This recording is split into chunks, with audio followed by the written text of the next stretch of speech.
साल 1850 में Isaac singer नाम के एक आदमी ने अपनी सिलाई मशीन को बेचने के लिए सबसे पहले फ्रेंचाइजी मॉडल का यूज किया था। बाद में कोका कोला, मैकडॉनल्ड्स, केएफसी जैसे ढेरों ब्रांड्स ने इसी बिजनेस मॉडल को यूज करके अपने ब्रांड को पूरे दुनिया तक पहुंचाया। लेकिन एक कंपनी जो इसी बिजनेस मॉडल को यूज करके सबसे बड़ी बनी वो थी सबवे, जिसने करीब 45,000 से ज्यादा स्टोर्स पूरी दुनिया में खोले। सबवे की शुरुआत साल 1965 में फ्रेड डिल्यूका नाम के एक आदमी ने यूएसए के ब्रिजपोर्ट से किया। 1965 में फ्रेड डिल्यूका नाम के आदमी ने दो ब्रेड्स के बीच में मीट बॉल और वेजिटेबल्स भर के बेचना शुरू कर दिया, जिसको उन्होंने बाद में सबवे का नाम दिया। और धीरे धीरे पूरी दुनिया भर में इन्होंने इसी फ्रेंचाइजी मॉडल से इस ब्रांड को पहुंचाया। आज पूरे दुनिया में करीब 45,000 से ज्यादा सबवे के स्टोर्स हैं, लेकिन ये ब्रांड अब बुरी तरीके से फेल हो रहा है अपने खुद के ही बिजनेस मॉडल में। क्योंकि अभी हम देखें तो यूएस में एक इमरजेंसी मीटिंग हुई है जहां पे गिरती हुई सबवे की सेल्स के बारे में डिटेल डिस्कशन हुआ है। वहीं अगर हम इंडिया के सबवे की फ्रेंचाइजीज की बात करें तो वो भी हाल बिल्कुल नहीं अच्छा है। इस वीडियो में आज हम बात करेंगे किस तरीके से फ्रेंचाइजी मॉडल पर सबवे ने अपने आप को एक्सपेंड किया और बाद में खुद ही अपने बिजनेस मॉडल में ब्रांड कैसे फंस गया। तो दोस्तों आइए इस वीडियो को शुरू करते हैं। अगर आप भी अपना बिजनेस फ्रेंचाइजी बिजनेस मॉडल से आगे लेके जाना चाहते हैं तो ये वीडियो आपके लिए ही है। इसमें आपको सब कुछ समझने को फ्रेंचाइजी के बारे में मिल जाएगा सबवे के बिजनेस मॉडल से। And Subway is unveiling a new menu. When Subway opened, they changed the fast food game. But sometimes you gotta refresh to be fresh. The Subway restaurant chain has reacted with shock. This is my story. Ready to write yours? Subway. साल 1965 में America के Bridgeport में रहने वाले एक गरीब लड़का Fred डिल्यूका किसी तरह यूनिवर्सिटी ऑफ ब्रिजपोर्ट में एडमिशन लेकर अपनी लाइफ सेटल करना चाहता था, लेकिन उसके पास कॉलेज की फीस भरने के भी पैसे नहीं थे, जिस वजह से वो अपने एक फैमिली फ्रेंड पीटर बक से एडवाइस मांगता है। पीटर एक न्यूक्लियर फिजिसिस्ट थे जिनका बचपन पोर्टलैंड सिटी में बीता था, जहां पर साल 1902 में जियोवानी अमेटो नाम के एक बेकरी ओनर ने ब्रेड लोफ्स, मीट, चीज और वेजिटेबल डाल के फैक्ट्री वर्कर्स के लिए एक सैंडविच बनाया था, जो कि इटालियन सैंडविच नाम से काफी ज्यादा पूरे यूएस में समय के साथ फेमस हो गया और एमेटोस एक ब्रांड बन गया। अगर आज हम एमेटोस को देखें तो उसके सिर्फ 44 स्टोर्स हैं सिर्फ पोर्टलैंड सिटी में ही। बहुत बड़ा ब्रांड नहीं बन पाया वो, लेकिन पीटर बक ने सैंडविच का कल्चर बहुत करीब से देखा था, इसलिए उसने फ्रेड को एडवाइस दिया कि तुम एक सैंडविच शॉप खोल लो। और उसी दिन उसने $1000 का इन्वेस्टमेंट भी उसके बिजनेस में कर दिया। लेकिन फ्रेड को सैंडविच बनाने नहीं आता था, जिस वजह से उसने पूरे यूएस में स्टडी करना शुरू किया। और उस वक्त सिर्फ दो बड़े ब्रांड हुआ करते थे यूएस में सैंडविच के। एक था जर्सी माइक सब, जिसके पास ब्रेड्स के कई वैरायटीज थे और उसके ब्रेड के साइज हमेशा बड़े हुआ करते थे। और दूसरा बड़ा ब्रांड उन दिनों था एमेटोस, जिसकी यूएसपी थी कि वो ऑलिव ऑयल और वेजिटेबल ऑयल यूज करके सैंडविच को फ्लेवरफुल बना दिया करता था। तो फ्रेड ने इन दोनों की यूएसपीज मिलाकर 1965 में ब्रिजपोर्ट में पीट सबमेरिन नाम का एक सैंडविच शॉप खोला। और प्राइसिंग की बात करें तो फ्रेड ने देखा कि जर्सी माइक सब की प्राइसिंग काफी कम है, वहीं एमेटोस की प्राइसिंग हाई है। और जर्सी माइक सब के करीब 32 स्टोर्स उन दिनों यूएस में खुल चुके थे। तो फ्रेड ने अंदाजा लगा लिया कि अगर हम $1 के नीचे प्राइसिंग रखते हैं तो हम ज्यादा सैंडविचेस बेच पाएंगे, जिस वजह से उसने 49 सेंट्स से लेकर 69 सेंट्स के बीच में अपने सैंडविच के प्राइसेस रखे। अपने पहले दिन के ही ऑपरेशन में फ्रेड ने करीब 312 सैंडविचेस बेच दिए, जिसके बाद उसने टारगेट बनाया कि वो अगले 10 साल में करीब 32 सैंडविच स्टोर्स खोलेगा। लेकिन कुछ ही दिनों में ये एक सपने जैसा होने लगा, क्योंकि जैसे जैसे विंटर्स क्लोज आने लगे फ्रेड की सेल्स लगातार गिरती गई। नवंबर आते आते 100 सैंडविचेस बिकना भी काफी मुश्किल हो गया और फ्रेड को लगने लगा कि आने वाले समय में उसे अपनी सैंडविच स्टोर बंद करनी पड़ेगी। लेकिन जैसे ही विंटर खत्म हुआ और समर्स क्लोज आए, उनकी सेल्स फिर से बढ़ गई। यहाँ फ्रेड ने सोचा कि अगर हम एक ही सिटी में एक स्टोर और खोल देते हैं तो कस्टमर के बीच में एक रिकॉल क्रिएट होगा और कस्टमर्स को लगेगा ये एक ब्रांड है, जिस वजह से और नए कस्टमर उनके पास आएंगे। फ्रेड ने $1000 और लगाए और उसने ब्रिजपोर्ट में अपना दूसरा सबवे का स्टोर खोल दिया। लेकिन विंटर्स आते आते फिर से सेल्स गिरी और इस बार भी पिछले साल जैसा ही हुआ। लेकिन ओवरऑल जब फाइनेंशियल ईयर फ्रेड ने चेक किया तो देखा कि जब एक स्टोर थे और जब 2 स्टोर है तो फ्रेड का प्रॉफिट मार्जिन ज़्यादा है। और यही उनको सक्सेस की चाबी मिल गई थी कि जितने ज़्यादा स्टोर्स होंगे उतना बड़ा हमारा प्रॉफिट मार्जिन होगा। लेकिन उसी बीच कुछ कस्टमर्स के फीडबैक से फ्रेड ने समझा कि पीट सबमेरिन जो उनका ब्रांड नेम है उसको बहुत से लोग पिज्ज़ा ब्रांड समझ रहे हैं, जिस वजह से वो लोग इस कस्टमर के शॉप पे नहीं आ रहे हैं। यहीं पे फ्रेड ने ब्रांड का नेम चेंज किया और 1968 में ब्रांड नेम चेंज करके सबवे रखा गया। सब एक छोटा नाम था जो कि पॉपुलर होना काफी आसान था, जिस वजह से फ्रेड ने यही नाम चूज किया। और 1973 आते आते फ्रेड ने करीब 16 स्टोर्स खोल लिए थे। अभी तक फ्रेड अपने 32 स्टोर के टारगेट से काफी पीछे था, लेकिन उसे एक चीज समझ में आ चुकी थी कि जितने ज्यादा स्टोर्स होंगे उतने ही ज्यादा कस्टमर्स होंगे और उतनी ही ज्यादा सेल्स होगी। लेकिन फ्रेड के सामने सबसे बड़ी प्रॉब्लम थी फंड की, क्योंकि उनके पास उतने पैसे नहीं थे कि वो पूरे लार्ज नंबर ऑफ स्टोर्स पूरे यूएस में खोल सके। इस कैपिटल की प्रॉब्लम से परेशान फ्रेड ने एक दिन मैकडॉनल्ड्स और केएफसी का बिजनेस मॉडल रीड किया, जहां पे उन्होंने देखा कि मैकडॉनल्ड्स 1940 में शुरू हुई है और केएफसी 1952 में, लेकिन फिर भी दोनों के 1000 से ज्यादा स्टोर्स पूरे अमेरिका में उस समय तक खुल गए थे, जिसके पीछे रीजन था फ्रेंचाइजी बिजनेस मॉडल। और अब फ्रेड को समझ में आ गया था कि अगर हमारे पास बड़े फंड्स नहीं है, कैपिटल नहीं है, तब भी हम एक्सपेंशन कर सकते हैं फ्रेंचाइजी मॉडल के थ्रू।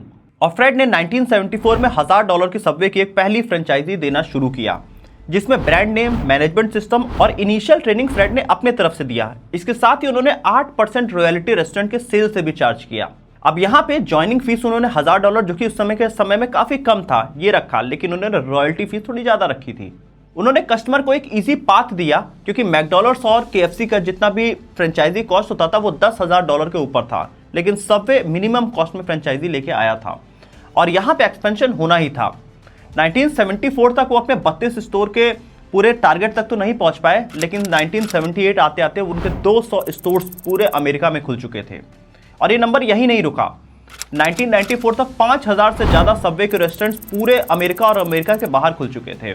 सबवे ने अपने फ्रेंचाइजी से कमाए हुए पैसों को अपने बिजनेस में ही दोबारा इन्वेस्ट कर दिया, ताकि वो और ज्यादा फ्रेंचाइजीज खोल सकें। और यही आप भी अपने साथ कर सकते हैं। आप जितने भी पैसे कमाएं, आप उसे जरूर इन्वेस्ट करें। आजकल आप देख रहे होंगे ढेरों ट्रेडिंग प्लेटफॉर्म और ढेरों कॉम्प्लेक्सिटीज हो गई हैं आपको इन्वेस्टमेंट करने के लिए, लेकिन आज मैं आपको ऐसे प्लेटफॉर्म के बारे में बताने जा रहा हूं जो आपकी इन्वेस्टिंग जर्नी बहुत ही ईजी कर देगा। मैं आपको लेमन नाम के प्लेटफॉर्म के बारे में बताने जा रहा हूं, जो एक all in one investing platform है। ये काफी यूजर फ्रेंडली है, साथ ही रियल टाइम डेटा भी प्रोवाइड करता है। यहाँ आपको स्टॉक डिस्कवरी के लिए काफी सारे टूल्स मिल जाया करेंगे। इसके साथ ही इसकी यूएसपी है कि 30 डे तक zero brokerage, zero account opening fees और जीरो मेंटेनेंस चार्ज किया करता है। स्टॉक्स और एफएनओ पर भी जीरो चार्जेस हैं। लेमन पर आपको top IPOs, market data, industry James और एफएनओ ट्रेडिंग से रिलेटेड सब कुछ जानकारी मिल जाती है। यहाँ आपको चार्ट्स का इंस्टेंट एक्सेस और की मैट्रिक्स भी मिल जाया करते हैं, जो कि आपको ट्रेडिंग जर्नी काफी आसान बना देगा। साथ ही मार्केट डेटा जैसे trending section, top gainer, top loser, ये सब कुछ यहाँ मिल जाता है। इसके साथ ही अगर आप एफएनओ में भी इंटरेस्टेड है तो भी आपके लिए बेस्ट सुटेबल प्लेटफॉर्म है। तो दोस्तों लिंक हमने डिस्क्रिप्शन में दे दिया है, आप आज ही जाके अपनी इन्वेस्टिंग की जर्नी शुरू कर सकते हैं। तो दोस्तों आइए वीडियो में वापस आते हैं। एक्चुअली 1980 के समय में फ्रेड ने सोचा कि क्यों ना अब हम अपना इंटरनेशनल ऑपरेशन शुरू करते हैं, जिसके बाद उन्होंने सबसे पहले मिडिल ईस्ट कंट्री में ट्रायल किया, जहां पे उन्होंने अपना 1 फीट लंबा पिज्जा $5 में बेचना शुरू किया, जो कि बहरीन में काफी पसंद किया गया। इसके बाद पूरा इंटरनेशनली एक्सपेंशन करना शुरू किया गया। एक्चुअली फ्रेड के यहाँ पे सक्सेस का सबसे बड़ा रीजन है उनकी सैंडविच। अमेरिका में उस समय केएफसी और मैकडॉनल्ड्स और पिज्जा जैसे कई सारे ब्रांड थे, बट इन सब में एक कमी थी कि ये हेल्दी नहीं हुआ करते थे। और फ्रेड का जो सबवे था वहाँ पे लोगों को काफ़ी सारे हेल्दी ऑप्शंस मिल जाया करते थे। कई सारे कस्टमर्स फ्रेड के पास आते थे जो बोलते थे कि मुझे वेजिटेबल ऑप्शंस में ये चेंजेस चाहिए, या फिर मुझे मीट बॉल्स नहीं चाहिए। तो कस्टमर कस्टमाइजेशन कराना चाहते थे। ये चीज़ फ्रेड ने माइन्यूटली रीड किया, जिसके बाद उन्होंने कस्टमर को ऑप्शन दे दिया कि आप अपना सबवे खुद से बनवा सकते हैं खड़े होके। मतलब 5 फीट लंबे एक ब्रेड में क्या क्या अंदर जाएगा, ये सब कुछ कस्टमर डिसाइड करेगा, जो कि उनके ब्रांड की एक यूएसपी बन गई। और ये चीज कोई भी ब्रांड ऑफर नहीं कर रहा था। सबवे की एंट्री इंडिया में अर्ली 2000 में होती है, जब इंडिया में ऑलरेडी डोमिनोज, पिज्जा हट और केएफसी जैसे ब्रांड्स इंडिया में ऑपरेशन शुरू कर चुके थे। और सबवे के सामने सबसे बड़ा चैलेंज था कि अब तक लोग सैंडविच को एक मील ऑप्शन की तरह चूज ही नहीं किया करते थे इंडिया में। दूसरी बड़ी प्रॉब्लम इंडिया में थी कि इंडिया में से हर 3 में से 1 या 2 लोग वेजिटेरियन हुआ करते थे, जिस वजह से सबवे ने इंडिया में वेजिटेरियन ऑप्शंस चूज करना शुरू किया, जैसे कि आलू पेटीज और पनीर टिक्का।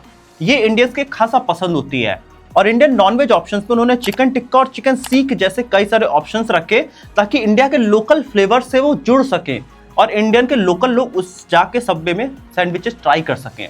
लेकिन अर्ली 2000 में सबवे के पास 2 बेस्ट एडवांटेजेस थे, जिस वजह से उन्होंने इंडिया में काफी तेजी से एक्सपेंशन किया। सबसे पहला रीजन था इनका फ्रेंचाइजी कॉस्ट।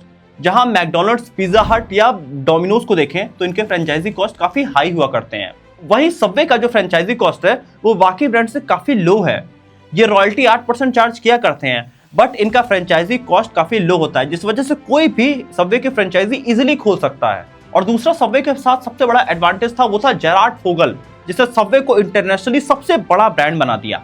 एक्चुअली अर्ली 2000 में कॉलेज बॉय था जेरार्ड फोगल नाम का, वो काफी पॉपुलर हो गया क्योंकि उसने 245 पाउंड वेट उसने लूज किया था पर डे 2 सबवे सिर्फ खा के। ये अचानक से टॉक ऑफ द टाउन पूरे अमेरिका में बन गया।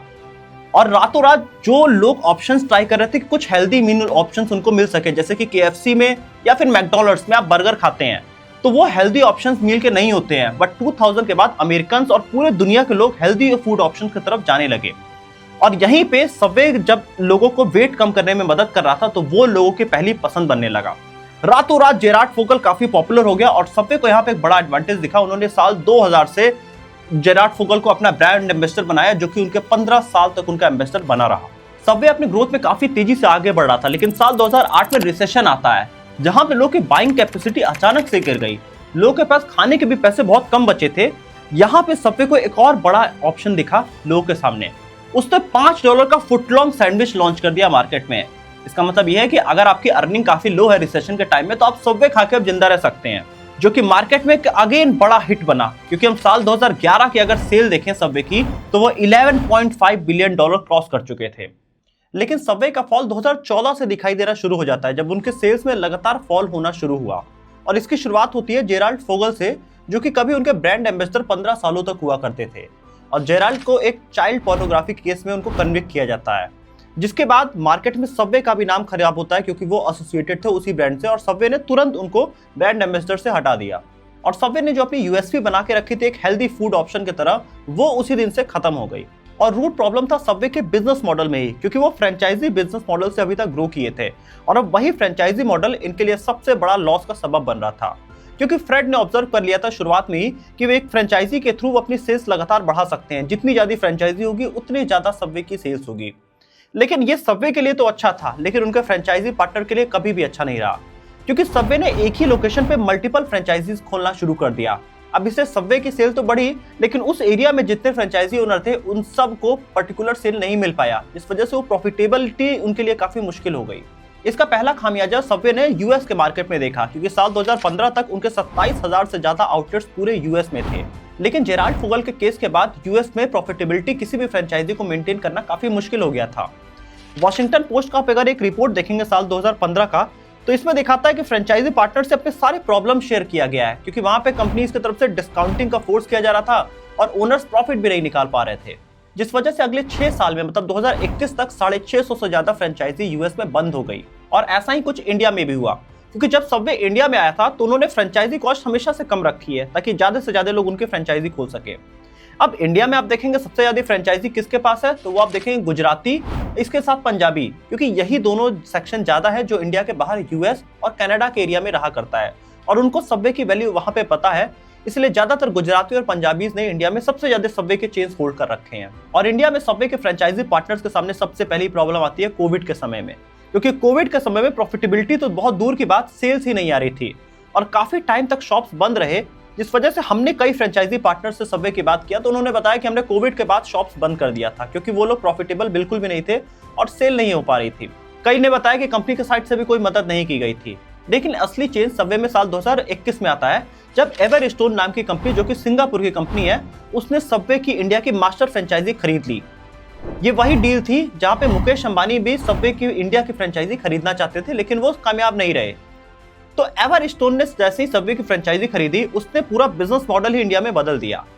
पहले वो फ्रेंचाइजी के बिजनेस मॉडल पे चलते थे, अब एवरस्टोन ने ट्राई किया कि सब कुछ कंपनी ऑपरेट करे, कोई भी हम फ्रेंचाइजी ज्यादातर इंडिया के शहरों में नहीं देंगे। एवरस्टोन ने गिरती सबवे की सेल्स को बचाने के लिए कुछ एक टर्न अराउंड करने की कोशिश किया। द कैन की आप इस रिपोर्ट को अगर देखें तो पिछले 6 महीने में सबवे ने 3 बार अपना मेन्यू चेंज किया है। पहले 100% आप यहाँ पे सबवे में जाके सैंडविच कस्टमाइज करा सकते थे, अब वो ऑप्शन कम कर दिया गया और सिर्फ 70% कस्टमाइजेशन पॉसिबल है, क्योंकि कंपनी कॉस्ट बचाने के लिए पिज्जा हट और डोमिनोज जैसे ही फिक्स्ड मेन्यू कस्टमर के सामने रखना चाहती है और फिक्स्ड ऑप्शन ही उन्हें सेल करना चाहती है। काफी सालों बाद उन्होंने ये चीज फिगर आउट किया है। अब फ्रेंचाइजीज के साथ ये काम आसानी से नहीं हो पाएगा और इतना अच्छा प्रॉफिट भी नहीं निकल पाएगा, इसलिए एवरस्टोन ने कोशिश कर रहा है कि वो सारे फ्रेंचाइजी पार्टनर से फ्रेंचाइजीज खरीद ले। और जहां पहले सबवे में 9 तरह के वेजिटेबल ऑप्शंस और 12 तरह के सॉसेज हुआ करते थे, अब वो फिक्स हो चुके हैं। इसके साथ ही जहां पहले प्रोटीन काउंट सबवे में बहुत ज्यादा होता था क्योंकि वेजीज काफी होते थे, वो अब आपको कम होता हुआ आप इस फिगर से देख सकते हैं। कोविड के पहले सबवे के एक फ्रेंचाइजी ओनर को प्रॉफिट निकालना 8 से 10 लाख रुपए जब वो कमा लेता था तो उसका ब्रेक इवन हो जाता था, लेकिन आज की डेट में 12 लाख के बाद ब्रेक इवन हो रहा है। मैं आपको शॉर्ट एग्जांपल में समझाता हूं। मान लीजिए सबवे ने 100 रुपए का एक सैंडविच बेचा, तो उसमें 33 रुपए तो फिक्स्ड कॉस्ट फूड का हो गया, 8 रुपए कंपनी की रॉयल्टी चार्ज हो गई, वहीं 4.5 रुपए एडवर्टीजमेंट और मार्केटिंग में आप ले लीजिए और 4.5 रुपए आप रेंट और इलेक्ट्रिसिटी और बाकी सैलरीज में ले लीजिए। इसके साथ ही यहाँ पे 22 रुपए प्लेटफॉर्म फीस हो जाता है। जोमेटो और स्विगी वाले जो जाके डिलीवरी करते हैं उसमें चला जाता है। अब बचा कंपनी के पास कुल 28 रुपए। इस 28 रुपए में फ्रेंचाइजी पार्टनर को डिस्काउंट भी देना है और अपना प्रॉफिट भी मेंटेन करना है, जो कि आज के टाइम में पॉसिबल नहीं होता हुआ दिख रहा है। और सबवे की मास्टर फ्रेंचाइजी एवरस्टोन अब चाहती है कि फ्रेंचाइजी ओनर्स अपनी फ्रेंचाइजी बेच दें। यहाँ पे कैन की रिपोर्ट के अकॉर्डिंग कुछ फ्रेंचाइजी ओनर का ये भी कहना है कि हमारे टर्म्स एंड कंडीशन चेंज कर दिए गए हैं, जिस वजह से हम किसी दूसरे को फ्रेंचाइजी नहीं बेच सकते, हमें एवरस्टोन को ही बेचना पड़ेगा। आप अगर साल 2023-24 में सबवे की फ्रेंचाइजी देखें तो जहां यूपी में 56 फ्रेंचाइजी थी वो बढ़ के 67 हो गई है, महाराष्ट्र में 74 से 104 पहुंच गई है और पंजाब में 42 से 90 तक पहुंच गई है। मतलब एवरस्टोन क्या कर रहा है, जितनी भी फ्रेंचाइजीज जो खुद को सेल नहीं कर रहे हैं एवरस्टोन को, उनके पास में अपनी एक नई फ्रेंचाइजी खोल दे रहा है, जिस वजह से उनकी सेल इतनी ज्यादा गिर जाए कि वो फ्रेंचाइजी बेचने को मजबूर हो जाए फ्रेंचाइजी पार्टनर। अब एवरस्टोन किसी तरीके से वो सारे फ्रेंचाइजीज खुद खरीदना चाहती है, जिसके लिए कई सारे पार्टनर्स का ये भी कहना है कि उनके ऊपर कई सारे एक्स्ट्रा चार्जेस लगा दिए जाते हैं। जैसे कि टाइल्स अगर साफ नहीं है तो भी कंपनी आपके ऊपर कुछ फिक्स चार्जेस लगा देती है, हाथ नहीं धोया तो भी आपके ऊपर फिक्स चार्जेस लग जाते हैं। द कैन की रिपोर्ट में बहुत ही क्लियरली डिस्क्राइब किया है उन्होंने फ्रेंचाइजी पार्टनर से बात करके। तो आप इस वीडियो से ये बहुत ही क्लियरली समझ रहे होंगे कि जो फ्रेंचाइजी का तरीका एक समय में कंपनी के लिए सबसे बड़ा बैकबोन साबित हुआ, जिसने उनको 45,000 फ्रेंचाइजीज तक पहुंचाया, आज वही चीज उनके लिए सबसे उल्टा पड़ रहा है। क्योंकि कंपनी ने अपने एक्सपेंशन के समय ये नहीं देखा कि हम स्ट्रैटेजिकली बहुत दूर दूर अपने फ्रेंचाइजीज पेश करें, बट कंपनी अपने प्रॉफिट के लिए थी। वो उसका मतलब था कि जितना ज्यादा मेरी फ्रेंचाइजी ओपन होगी उतना मुझे सेल्स आएगा, बट कंपनी ने फ्रेंचाइजी पार्टनर के बारे में कभी भी नहीं सोचा। तो दोस्तों मेरा हमेशा ऐसा कहना है कि वही बिजनेस सक्सेसफुल है जिसमें उससे जुड़े हर लोगों के लिए प्रॉफिट हो, बट सबवे के बिजनेस में मुझे ऐसा कुछ नहीं दिखाई दे रहा है। वीडियो अच्छी लगी है तो चैनल को लाइक करिएगा, आप कमेंट ऑप्शन में लिख के अपना ओपिनियन भी बता सकते हैं, साथ ही आप बेल आइकन में प्रेस कर सकते हैं हमारे आने वाली वीडियोस के लिए।